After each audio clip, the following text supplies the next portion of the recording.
visit of Greek students to Egypt for the purpose of their education. The following are mentioned simply to establish the fact that Egypt was regarded as the educational center of the ancient world, and that like the Jews, the Greeks also visited Egypt and received their education. 1. It is said that during the reign of Amasis, Thales, who is said to have been born about 585 BC, visited Egypt and was initiated by the Egyptian priest into the mystery system and science of the Egyptians. We are also told that during his residence in Egypt, he learned astronomy, land surveying, mensuration, engineering, and Egyptian theology. 2. It is said that Pythagoras, a native of Samos, traveled frequently to Egypt for the purpose of his education. Like every aspirant, he had to secure the consent and favor of the priest, and we are informed by Diogenes that a friendship existed between Polycrates of Samos and Amasis, king of Egypt. That Polycrates gave Pythagoras letters of introduction to the king, who secured for him an introduction to the priest. First to the priest of Heliopolis, then to the priest of Memphis, and lastly to the priest of Thebes, to each of whom Pythagoras gave a silver goblet.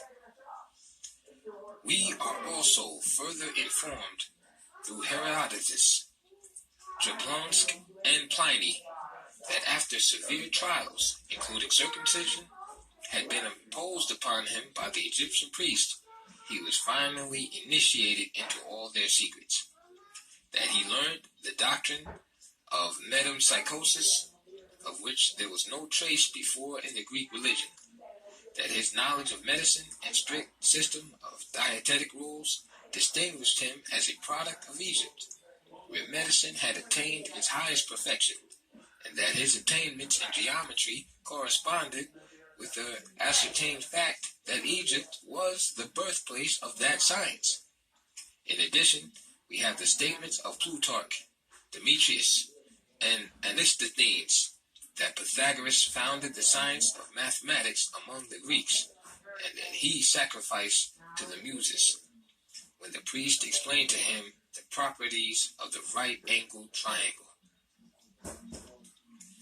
3. According to Diogenes Laertius and Herodotus, Democritus is said to have been born about 400 BC and to have been a native of Abdera in Miletus.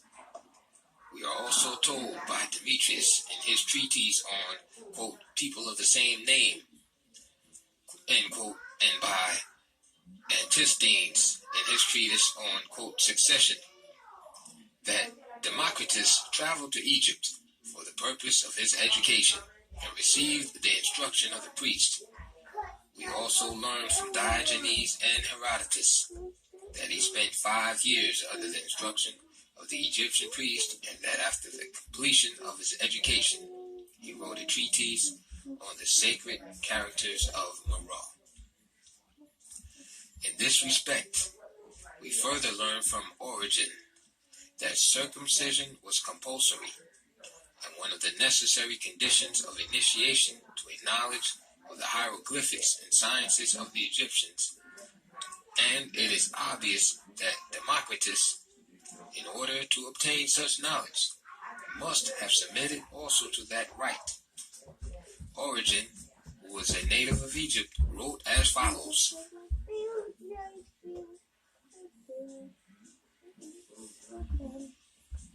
No one among the Egyptians either studied geometry or investigated the secrets of astronomy unless circumcision had been undertaken. 4. Concerning Plato's travels, we are told by Hermodorus that at the age of 28, Plato visited Euclid at Megara in company with other pupils of Socrates, and that for the next 10 years he visited Cyrene, Italy, and finally Egypt, where he received instruction from the Egyptian priests. 5. With regards to Socrates and Aristotle, and the majority of pre-Socratic philosophers, history seems to be silent on the question of their traveling to Egypt, like the few other students here mentioned, for the purpose of their education. It is enough to say that in this case the exceptions have proved the rule, that all students who had the means went to Egypt to complete their education. The fact that history fails to supply a fuller account of this type of immigration might be due to some or all of the following reasons. A. The immigration laws against the Greeks up to the time of King Amasis and the Persian invasion. B. Prose history was undeveloped among the Greeks during the period of their educational immigration to Egypt. C.